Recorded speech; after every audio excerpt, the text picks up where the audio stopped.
It's a real pleasure for me to be here. I really enjoy this group. You got a great spirit, you got a lot of good folks, but I was invited to introduce Trevor. I've been going around the room, and I thank those of you that have supported me in this, but I have a card here for Trevor and somebody else. Trevor was married 2 days ago.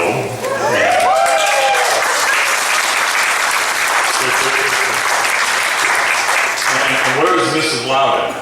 Just outside. Ah, see, my timing's perfect. That's it. And this is for you.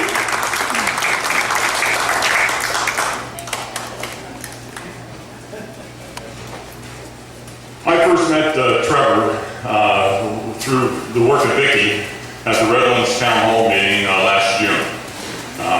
When he spoke, it rang true to me. It reminded me of the conversations I had with my father in my youth, and I told Trevor pretty much that.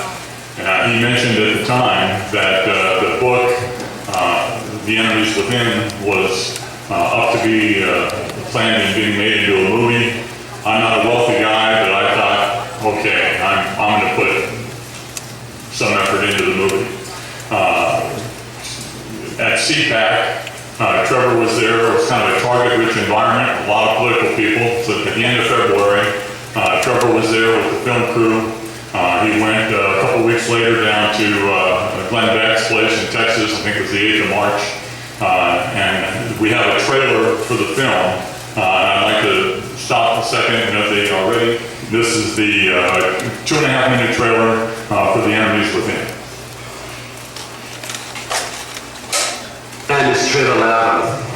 Trevor Loudon is a guy from New Zealand. He's a dad who is concerned about the world. I'm an activist, author and researcher from Christchurch, New Zealand. He is the official commie hunter. For 5 years I've been travelling to the United States to expose the greatest act of betrayal in modern history. That old school communism that you saw with the USSR, it's not dead, it's alive and well, and it's not just in North Korea. The United States, a country founded on the very principles of liberty and freedom, whose soldiers have shed blood for more than 200 years to protect, is now facing the most dangerous enemy it has ever seen, the enemy within. I've been following your stuff for a long time, and it's overwhelming. Why is America slowly sinking into poverty, despair, and socialism? Why is the American economy teetering on the brink of collapse? Why are the allies of the United States slowly backing away as its enemies become more brazen? Is this all an accident, perhaps a coincidence, or just inevitable decline? Or has this been a deliberately engineered attack on the greatest nation the world has ever seen? We actually have bad actors who have penetrated our system, basically making decisions the way Iran, North Korea, China, and Russia would like us to make decisions. So basically Trojan horses inside the infrastructure. Yeah, an insider threat. America has enemies operating in the highest levels of the federal government who are deliberately working to bring the nation to its knees. If you look at every policy that the Obama administration has instituted, it has an older brother living in Venezuela. The enemies within names names and pulls no punches. Are there communists in the GOP? It exposes exactly how hardcore anti-American activists have penetrated the highest branches of the US government and are working together to destroy the Constitution and finally extinguish the American dream. We're seeing the disintegration of a noble world order. America falls, every Western country goes down. If America is weak and their allies are weak, and then you talk about dominoes. Every free nation will fall alongside them. Understand what this is really about. We've never been in more danger from the powers. The enemies within will expose the names, reveal the faces, and show you what the mainstream media won't allow you to see. The enemy is within because they are in our government.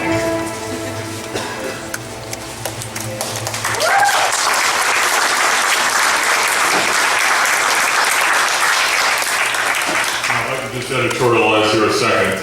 We've had a number of things that have been brought up this evening, whether it be the Redlands training, whether it be the things that Tressy's doing. If there were 5 things that were brought up tonight that need your attention, and you were to take the people in this room and divide it by 5, you probably got 20 to 30 people per topic. Next month would be nice for Greg to report about this crazy train or whatever it is, and he asked for a show of hands. I think he got 6 or 7. You know, if you guys could pick a fight, you know, pick one out. I picked Trevor, as well as some other things I'm involved in, but pick one out before you leave tonight. Out of the 5, the one that's dear to your heart, or the one that needs the most help, but you support the principle and maybe you're not emotionally attached to. If you work on it, believe me, you'll get emotionally attached. You guys can shut down things that you don't like here in Redlands, and if a group this size showed up, you know, it'd be in the paper and you'd have a great impact, and you can come back next month and you can high-five each other. So I just invite you to, you know, showing up at these meetings is good, but, you know, we need to do things outside, you know, the comfort of this meeting. Again, I met Trevor. I've had the privilege of going around with him, kind of behind him when he speaks and talking about the movie and the investment. I'm not going to get into that tonight. He's a friend of mine. I look forward to having a closer association with him. All of the problems you're seeing in these categories here lead to one head, and that one head is the overarching theme of what this movie's about. And when it comes out in the 4th quarter of this year, and you're trying to figure out which Republican to vote for, you can find out what his reaction is to this movie. And if he's so-so, and he doesn't embrace it, he's not your candidate. There are going to be people in this movie, whether it be Sanders, whether it be Judy Chu, whether it be Pete Aguilar, okay, that have associations with the enemies, and we're too nice. We don't bring it up. We need man-to-man, hand-to-hand combat on this, and the Democrats that are going to be posted in this movie that are running for re-election, they're going to have to answer for this. So I trust that the movie will come out, the DVD sales will be good, the box office will be good, and this will be around for a year between the end of this year and the election in November. And I hope that groups like you and everybody else can really get the word out, because the solution, the overarching solution, the head of the problem that has chemicals down below, the head of the problem is what this movie's about, and I'm pleased to introduce the author and creator of it, my friend Trevor Loudon.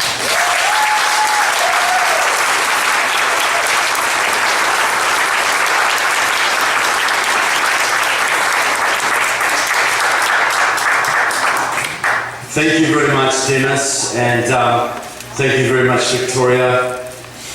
And we got married 2 days ago in San Marcos. Thanks so much for coming here tonight. It's great to see a lot of familiar faces. Who's heard me talk before? Wow, okay, you came back again. Look, well, it is great to be here. I love this area, I love the Inland Empire, and I love the spirit here. People say California is liberal. California is conservative in the heartland, people. Yes. This is a real bunch of patriots here. And there's not many places around the States who could get a gathering like this, you know, every night. A lot of groups are smaller than this, people. So look, everybody always says to me, why do I keep... Well, no, I've got to tell a joke first. Reagan says you'd always start with a funny story. I was in Los Angeles recently. I went to a street vendor. And the guy said, I got some food, and the guy said to me, look, you've got an accent, where are you from? And I said, well, I'm from New Zealand. He said, where's that? I said, it's down by Australia. He said, oh, where Arnold Schwarzenegger comes from. So that's common core geography for you people.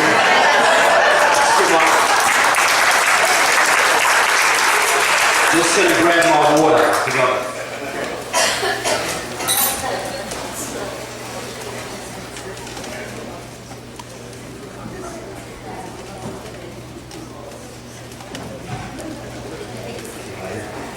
So why do I care about the United States, folks? There are 2 basic reasons. The first is gratitude. You know, my country was saved in World War II from invasion by the Japanese, by the massive sacrifice of your fathers and uncles and grandfathers at the battles of Guadalcanal and the Coral Sea and Midway. And that's a very strong memory in my country, folks. The second reason is related, but it's more selfish. Ronald Reagan had it right. This is the last best hope for mankind. If freedom should fail in the United States, if you lose your constitution, your liberty, and your economic dynamism, and your military superiority, all of which are in grave danger, the bad guys of this planet are going to carve up the world amongst themselves. And you see this unfolding now, folks. You think you're an ally of America, Israel, Germany, Britain, Canada, South Korea, Taiwan, Japan, Australia. You'll be freaking out right now because you see that your president loves the bad guys of this world more than he loves the good guys.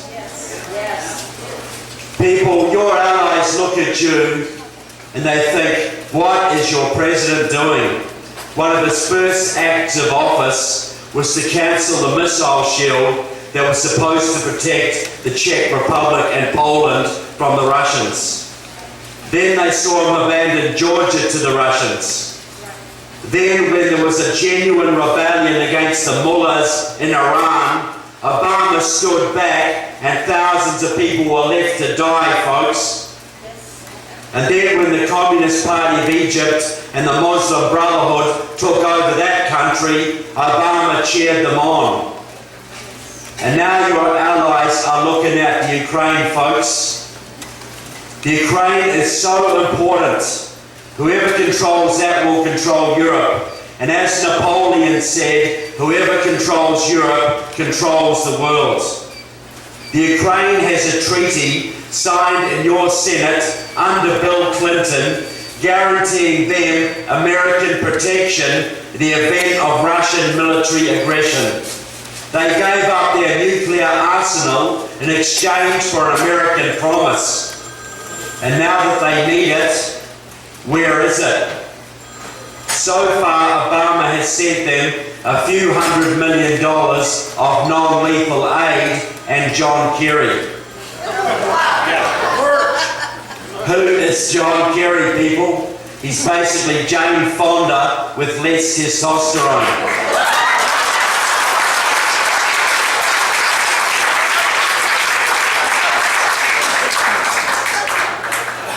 So your allies are freaking out. You know, do you think Putin would be trying to re-establish the empire in Europe? Do you think China would be threatening Japan and the Philippines? Do you think Iran would be threatening Israel? Do you think ISIS would be committing unimaginable atrocities in Syria and Iraq if you had a Ronald Reagan in the White House today? But thousands of people are dying, folks, because this country has twice elected an anti-American president. Yes. Elections have consequences. Let's draw a little principle here, folks. Back in the 1930s, the German churches had the power to stop Hitler. They had the numbers, they had the followers, they had the moral authority. And they chose to stand by and keep out of politics and allow Hitler to take over their country. They stood back, folks. 6 million Jews died as a result. Hundreds of thousands of your boys died, and the world was plunged into World War II because German Christians didn't want to get their hands dirty. 30 million evangelical Christians in this country did not even register to vote in the last election, folks. They could have got rid of Obama and the Democrats for us. And had they done that, do you think they're co-religionists? Do you think the Christians in the Middle East and Africa who are now being slaughtered, do you think that still would have happened? No. How many of those 30 million Christians who didn't even bother to register understand that the blood of the Christians in the Middle East is on their hands, people? Yes. So, a lot of people say Mr. Obama is stupid. He's out of his depth on foreign policy, doesn't understand. If he was just stupid, would he not make some mistakes in your favour occasionally? But this man is crying peace. You know, peace is breaking out all over. He wants to cut. It's so peaceful out there. Now is the time to cut your military. He wants to bring your army back to pre-World War I levels. Your navy back to pre-World War II levels. He's blowing off military contractors all over the place with thousands of years of experience in their ranks. He's cancelling weapon systems right, left and centre. He wants to cut your nuclear arsenal down to 265 nukes and then down to zero. When the Russians alone have more than 14,000 of them and are ahead of you now in conventional forces. People, this is not about a depression. You're Americans and you'll stand up and fight your way out of a depression. This is not about losing some of your rights because you're Americans and you'll stand up and take them back. This is about the survival of your country, people. This is about the physical survival of your country. Because if Obama carries on this path of gunning your military, your allies are going to back away from you and your enemies are going to come calling, folks. You already see them flexing their muscles today. In 1998, a man called Stanislav Lunev, the deputy head of Russian military intelligence in this country, defected from the United Nations to your government. He defected to the losing side, people. And he told this story. He said this was the Russian and Chinese plan for taking down your country 15 years ago. They thought they could win it then. And the balance of power has shifted way in their favour since. The plan was this. The Russians have a very unreliable army. Too many drunks and too many Muslims. But they have a massive number of nuclear weapons. The Chinese don't have so many nukes, but they have a huge surplus of young men. They've been aborting baby girls for 30 years now, folks. They've got 20 to 30 million young men who will never marry. That is a huge social problem waiting to explode. So the plan is this. If it comes to war, the Russians are going to nuke the continental United States in a surprise attack, thousands of nukes on your soil. They think they can take most of your nukes out in their bunkers, and your nuclear arsenal is more than 20 years old, and much of it is now obsolete and inefficient and may not even work. Then the Chinese, then they're going to invade Alaska and parts of Canada, and then they will stop at the border. Then their Chinese allies will come across the Pacific in wave after wave after wave after wave. They know they will lose 10 or 20 or 30 million men, but that's good. That solves a problem for them. They get a foothold on your territory and they invade the continental United States. Then the Nicaraguans, the Venezuelans and the Cubans, and probably the Mexicans will be invited into the southern United States for looting rights, to take away everything they can, people, and then the Chinese will occupy this land. And what do you think they'll be nice landlords to those who are left, folks? No. The Chinese have every single aquifer in this country mapped because they understand that certain aquifers flush out nuclear radiation very quickly and other aquifers hold it for a long time. They have to know which regions are safe to settle their people. This is an active plan, people.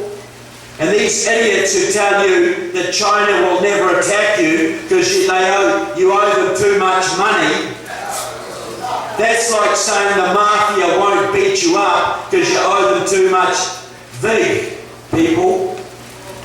They plan to take this country bit by bit or the whole lot if necessary, but they plan to take it.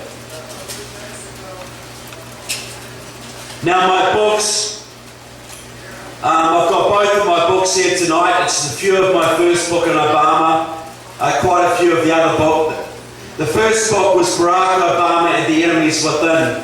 Nearly 700 pages on Obama's Marxist ties. Very heavy book, folks. I got really sick of lugging it around the country. And I vowed and declared that my next book would be smaller and lighter. And this one is The Enemies Within, Communists, Socialists and Progressives in the US Congress. And guess what, folks? It's bigger. Because those commies just kept on coming, folks. The deeper I dug, the more I found. And I couldn't leave out Barbara Boxer, could I? Or Barbara Lee, or Nancy Pelosi, or Karen Bass, or Mark Tucano, or Raul Ruiz, or Judy Chu. You got a whole bunch in this state, folks. That may shock and surprise you. Maybe not. The book is really about the two big secrets of modern communism. The first secret, I think they borrowed from the devil, because we all know that the cleverest thing the devil ever did was to convince people he doesn't exist. And what have the communists been telling me in the last 20 years, folks? Pretty much the same thing, right? Well, you can trust them as much as you can trust the devil, people. Now, basically, the second big secret of modern communism, it is the ability of a tiny Marxist party, maybe only a few hundred comrades strong. It is their ability to influence and even control the legislative process in their country or their state. Why do you think California has got so many radical socialist laws, people? Because you've got a state legislature full of communists posing as Democrats. Yes. And that's the same thing that's happening on a national level. The mechanism they use is mainly control of the labour unions. You think about it in this state, folks. How many Democrats in this state, from county commission to federal level, do not owe their jobs to the labour unions? For money, for manpower, for get out the vote, even for vote fraud.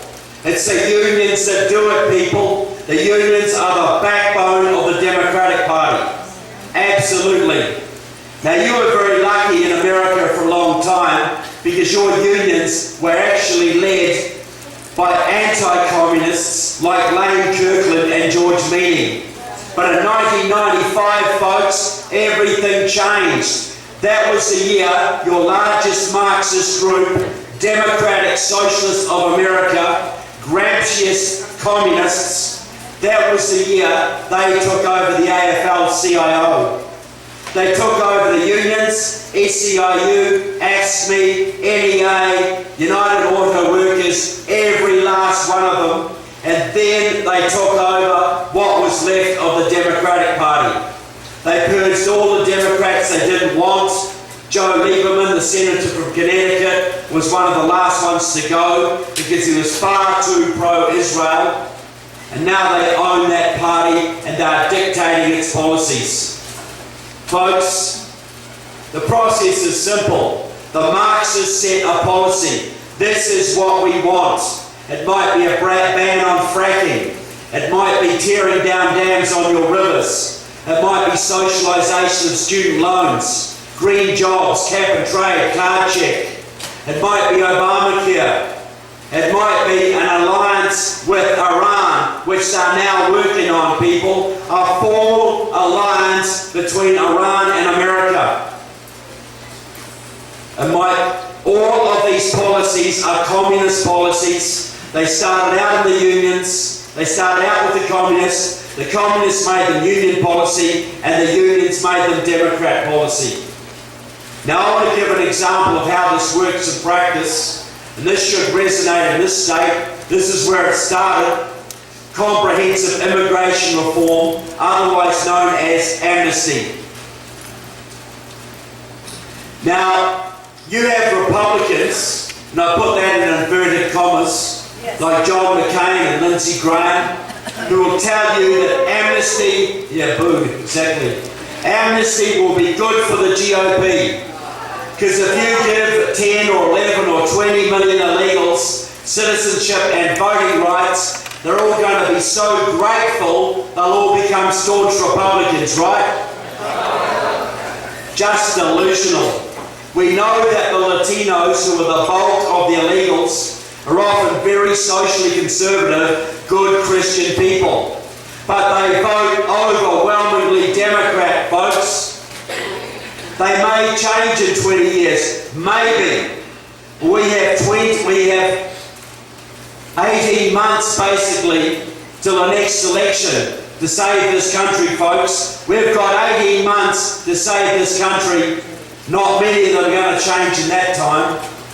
So why did these Republicans tell you this garbage, folks?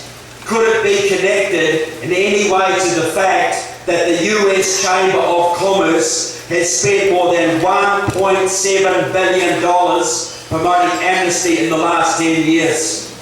What do you think the Chamber wants out of it, guys? Cheap labour. Now the Chamber is all about profit, and I believe in profit and business. But here's the proposition. If you make a profit and you're an ethical business person, do you not also pay your own costs? Yes.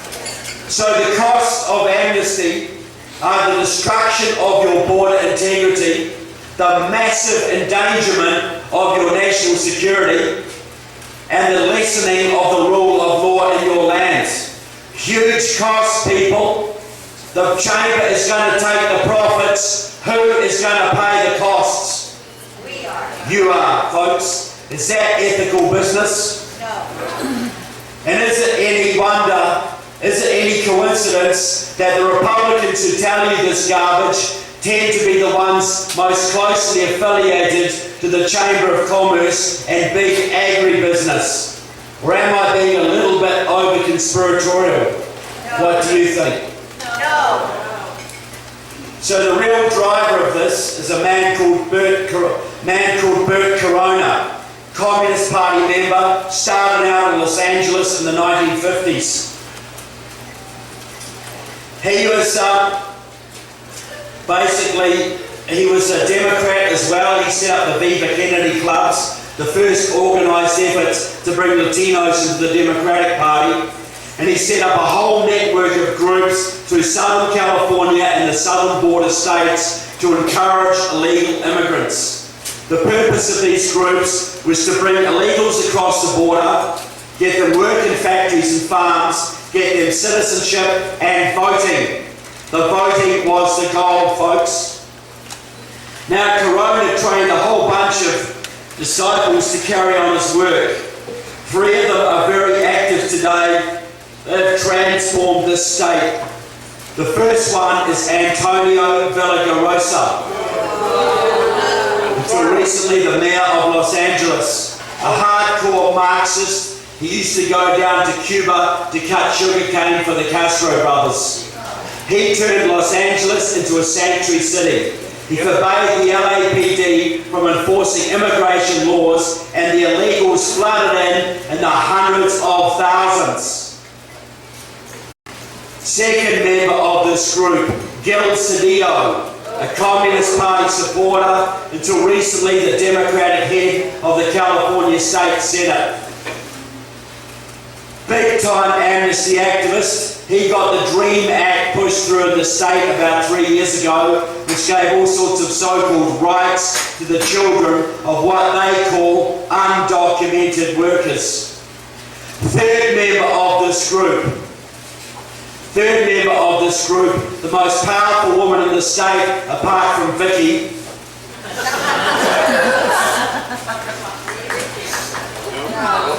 Maria Elena Durazzo, the head of the California AFL-CIO. Hardcore Marxist, she is the one behind the massive union-driven and union-paid-for Latino voter registration drives and get-out-the-vote efforts that have added hundreds of thousands of new Latino voters to the California rolls in the last 15 years. Almost all of them Democrats. Why has California gone blue in the last 15 years, people? Because of the massive program of signing up illegal immigrants and getting them to vote Democrat. They have turned your state from reddish purple to solidly blue. Now all of the electoral college votes of California belong solidly to the Democrats. Hugely important in presidential elections. A Marxist program, people. Now the leader of this movement today is a man called Alessio Medina. I guarantee you've seen him on TV wearing a purple shirt, leading an amnesty rally. He was until recently the executive vice president of the SEIU union. He's a member of Democratic Socialist of America. He supports the Communist Party USA, and he served on Obama's Latino Advisory Committee with several other Marxists. He is the man who got the amnesty bill pushed through your Senate about 3 years ago. He then worked very closely with Luis Gutierrez, the Democratic rep from Illinois, to try and drive amnesty through the House. And that failed, people, only because of you, the Tea Party. Luis Gutierrez, by the way, is a former member of the Puerto Rican Socialist Party, a pro-Cuban Marxist-Leninist outfit. When the effort to drive the bill went through the House failed, Medina went to the President and asked for executive amnesty, which the President granted. Now here's a question for the room. I know there's one or two here. Any former or current union members here tonight? Okay, quite a few. Well, I want you to cast your mind back. 25 years ago in this country, which organisation was leading the charge against illegal immigration? Against? Democratic Party. The AFL-CIO and Cesar Chavez and the farm workers. They had people on the border, folks. They were constantly lobbying Congress to increase penalties on any employer caught employing illegal aliens. Why? Because it was competition for union members who would drive wages and conditions down, cost jobs. Very logical.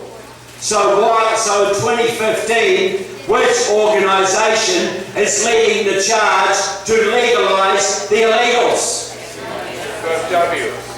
The unions, people. So why were illegals bad for union workers 25 years ago, and now they're promoting them? It's worse than that, people. It's worse than that. Well, Alessio Medina let the cat out of the bag at a big progressive conference in Washington, D.C. three years ago. This is what he said. He got up in front of the Marxists and said this: passing amnesty is the #1 priority of the progressive movement. We have to get citizenship and voting rights for our 11 million undocumented workers. And did he talk about compassion, reuniting families, giving immigrants a break? Not a single word, folks. All he said was this: in 2008, Latinos voted overwhelmingly for Obama and progressive candidates. If we stand by these people and get them citizenship and voting rights, they will stand with our movement. That will give us at least 8 million more Democratic Party votes. That will give us a governing majority, not just for the next few election cycles, but for the foreseeable future. In other words, forever. Think about it, people. Mitt Romney lost by 2.5 million votes. 8 million more Democratic Party votes, folks. The first thing that will happen is that Texas will go blue. And if you take the electoral college votes from Texas, your second most populous state, add them to the electoral college votes of California, your most populous state, which they already got through illegal immigration. Do the math, folks, add the totals. It makes it practically impossible for the Republicans to ever elect another president. Ever. One-party state. One-party state ruled by the unions and the Marxists. That is why Obama was willing to give up the Senate to get amnesty, folks, because he is a Leninist. One step backwards, two steps forwards. He gave up the Senate because he knows that amnesty is the road to the one-party state. And you have Republicans who still try to tell you this is good for the GOP. These are not stupid people telling you this. They can add up numbers. I bet you they know exactly the totals of the checks they got from the Chamber of Commerce. Yet they still want to give the Democrats at least 8 million more votes with no plan to counter it. What do you call people who betray their own country, folks, for a bit of campaign cash? Traitors. You said it, folks, and I'm not going to disagree with you. Now, I want to do something now.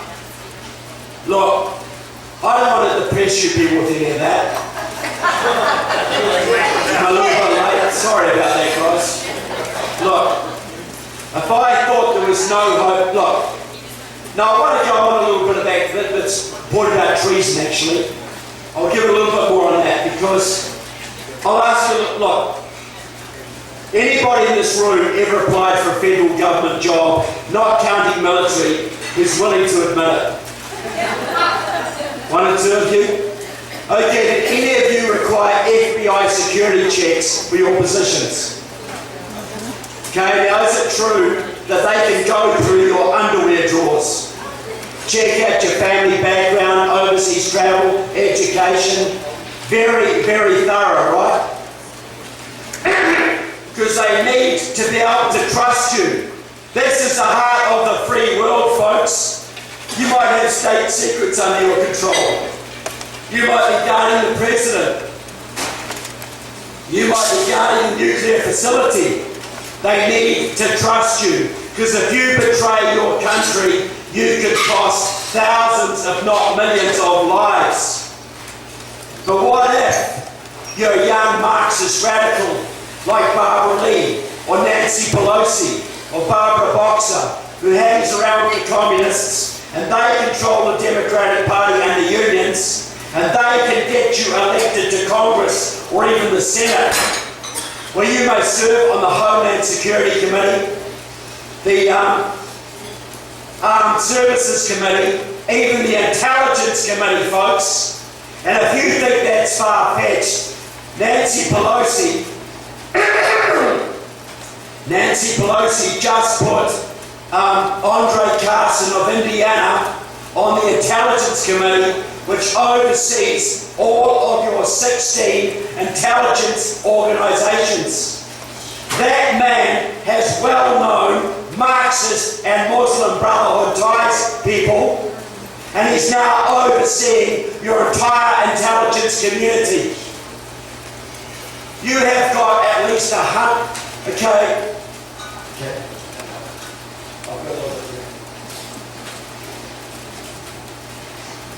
You have got at least 100 members of your House and 20 members of your Senate who would not pass a basic FBI security check to clean the toilets at any military base in your country, folks, and neither would your president.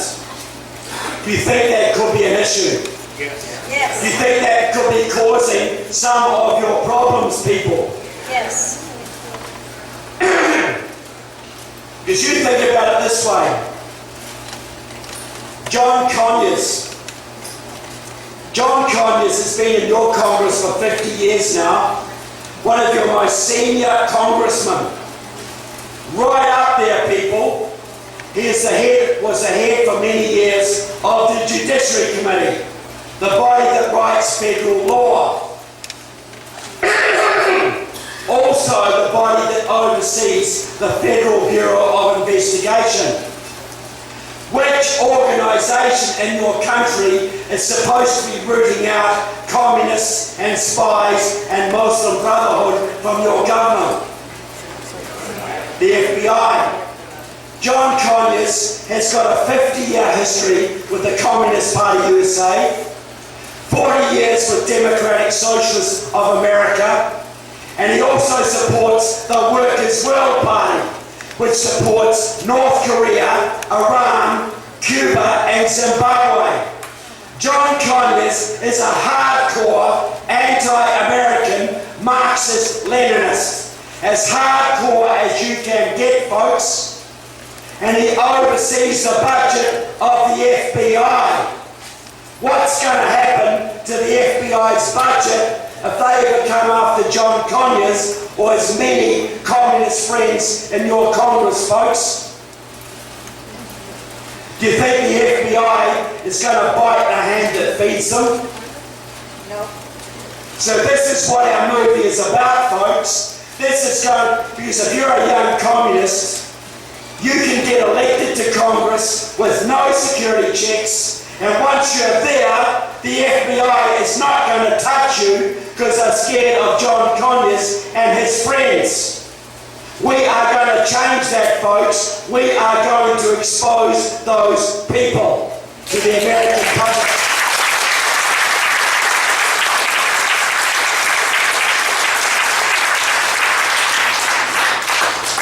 Now for something a bit more positive, because you came here for some hope and change, right? Look,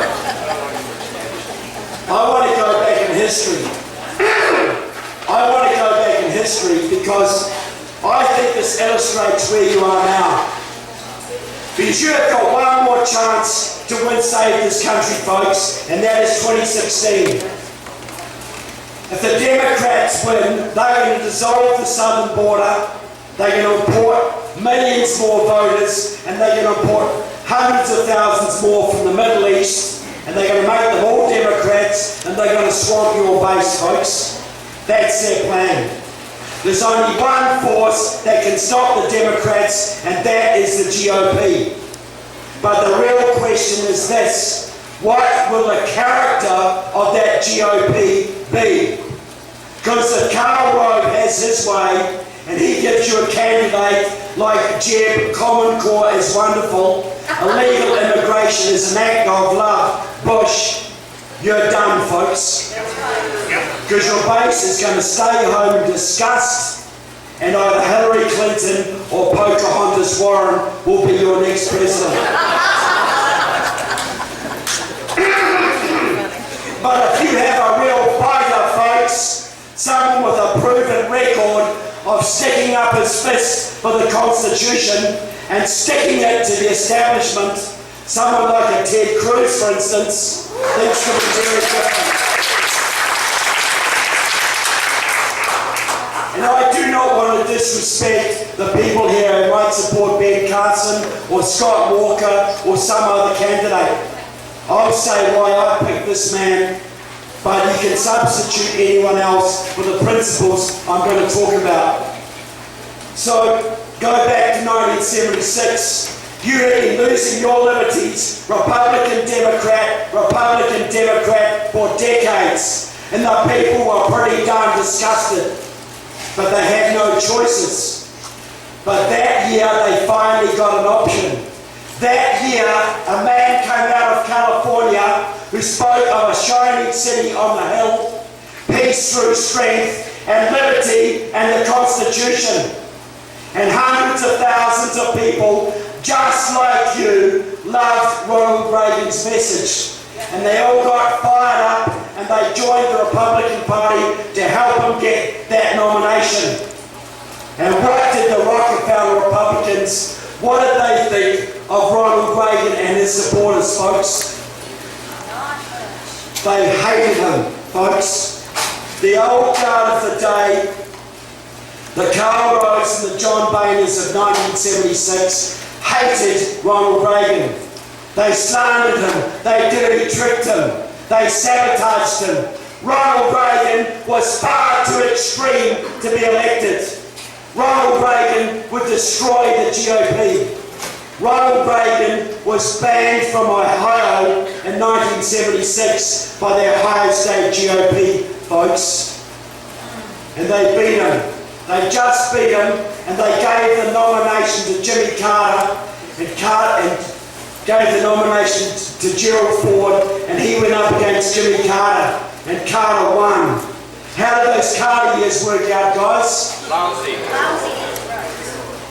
Interest rates up to here, gas queues round the corner, gave away the Panama Canal, gutted your military, Iranian hostage crisis, your second worst ever president, people. Think of how bad those last Carter years were. People were seriously saying that America would never be great again. Can you remember those days, folks? Yes.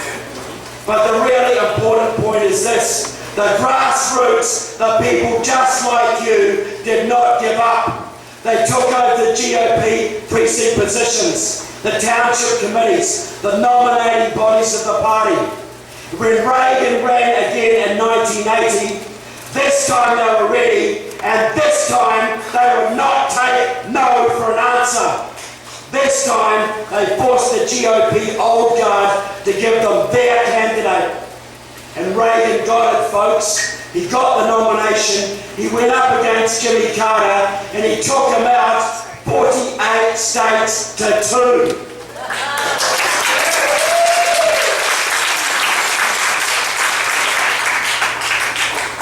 Not bad for an unelectable candidate.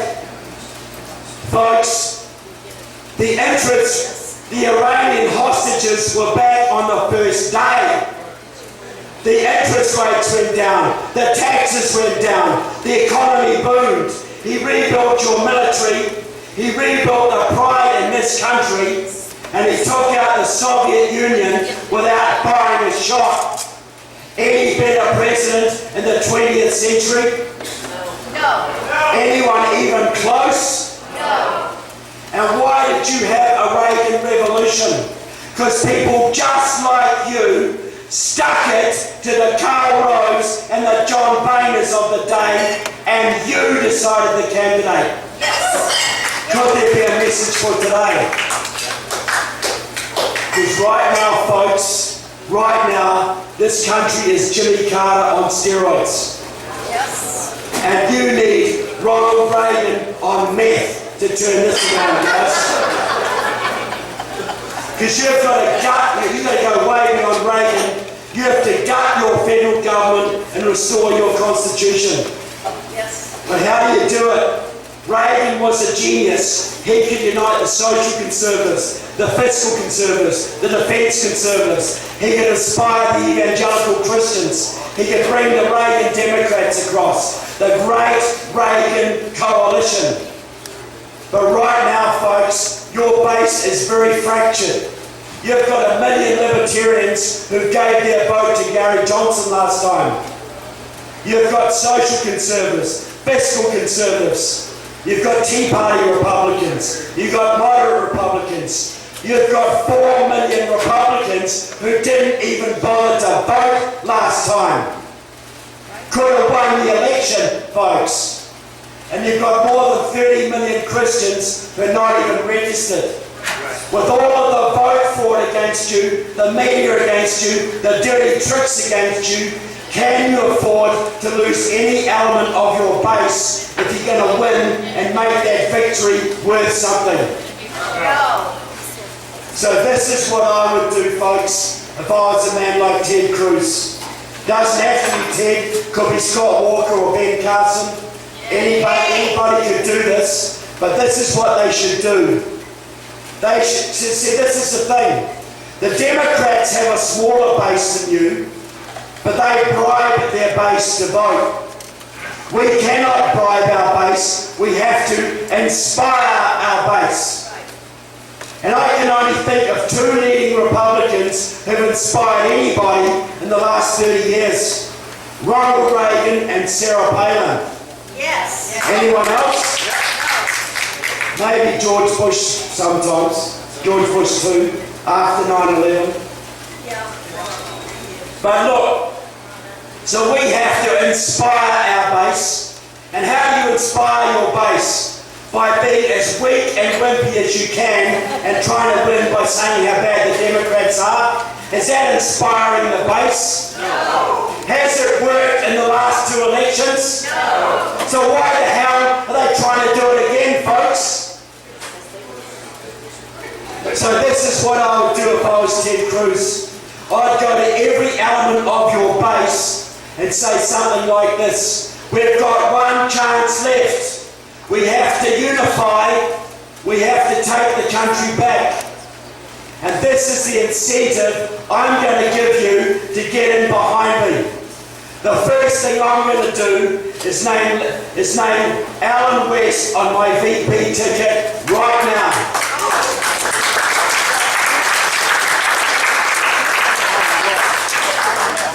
And then for you Libertarians, it's going to be Rand Paul, Secretary of the Treasury, and he can do whatever he damn well wants to the Federal Reserve and the IRS. Carte blanche.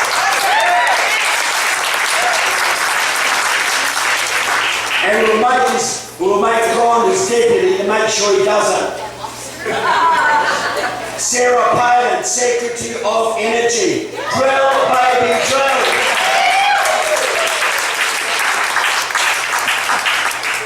Drill in your backyard if you want to. Scott Walker, Secretary of Labour. Right to work in every state. Mike Lee, Secretary of the Interior. And you know those federal lands they think they own? His job is going to be to give them back to their rightful owners, the states.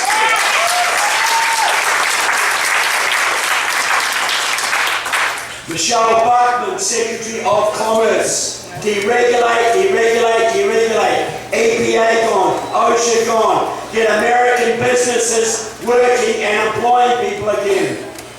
Yes. Dr. Ben Carson, Secretary of Health and Human Services.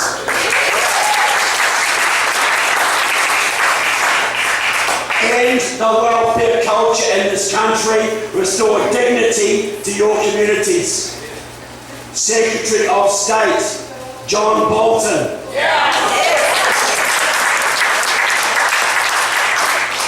And his job will be to flip the bird to Mr. Putin and the Ayatollahs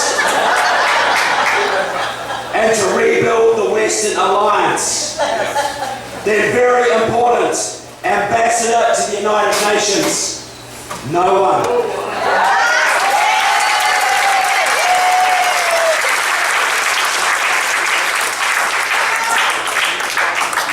Trey Gowdy, Attorney General. So after those vote fraudsters, people, prosecute and jail them. Yes. And for those millions of Christians who don't care about politics, but they do care about education, they don't want Common Core, they love homeschooling, I would say to them, vote for Ted Cruz and your millions will make David Barton Secretary of Education. Protect your rights. Name your entire cabinet, Mr. Cruz. Run as a team across this nation. Would you be inspired by a team like that? Would you get out of bed every morning with a big grin on your face, just can't wait to go door knocking and phone banking? And would it unify the base? Because everybody's getting something, right? Something for the moderates, something for the defence people, something for the social conservatives, something for the libertarians, something for the Christians. And aren't you all Americans, people? Don't you all deserve a slice of this? And you imagine, people, that, right now, I've been all over this country. You think of the army you have created, folks, the Tea Parties, Glenn Beck, the 912s, Mark Levin, all the people who now understand your constitution.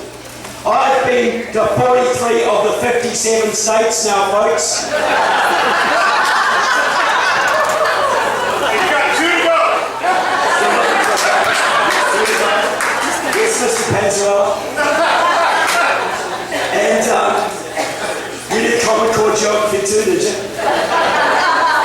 But look, there are now armies of people like you out there, folks. You go to Michigan, there's millions of people in Michigan who are studying the Constitution, Massachusetts, Arizona, everywhere. You put that army together with a team of leaders like that, who would stand in your way, folks? No one. Who would stand in your way? Because right now, you play, every 4 years, the Republicans play football with just a quarterback. They put up one candidate against the entire liberal media and wonder why they get ripped to pieces, folks. Why do they do that? How intelligent is that? You imagine, see, Reagan was a genius. He bypassed the media, went straight to the people, holding mass rallies. You imagine if Ted Cruz was running with a team of 20 Rottweilers who are all backing each other up and not taking any crap from anyone. How will the media handle that one, folks? Play with an offensive team and take the enemy down, people. What is wrong with that strategy?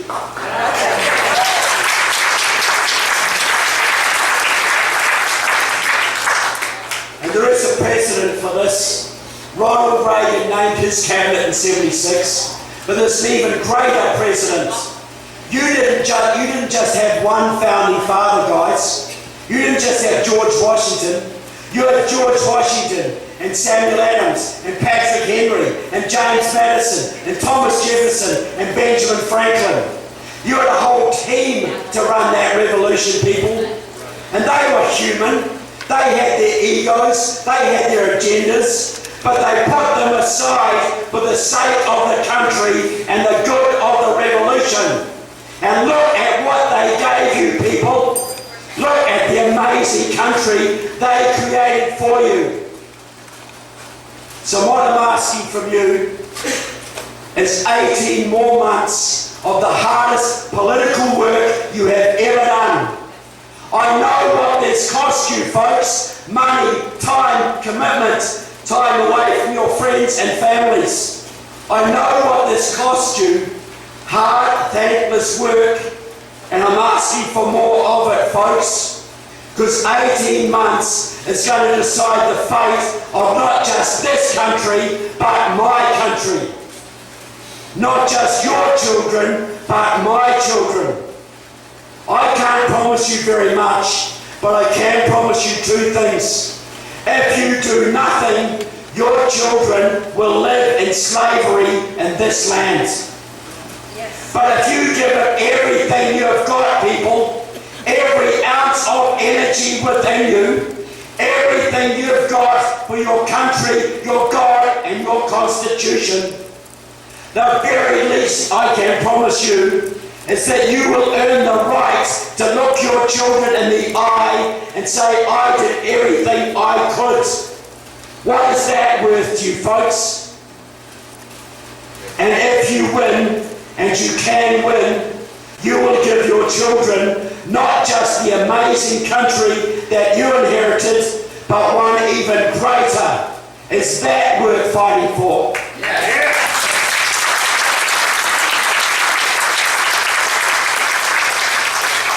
So I want to say to you folks, thank you so much for what you do for America, for New Zealand, for liberty. God bless America and God bless the Tea Party. Thank you very much.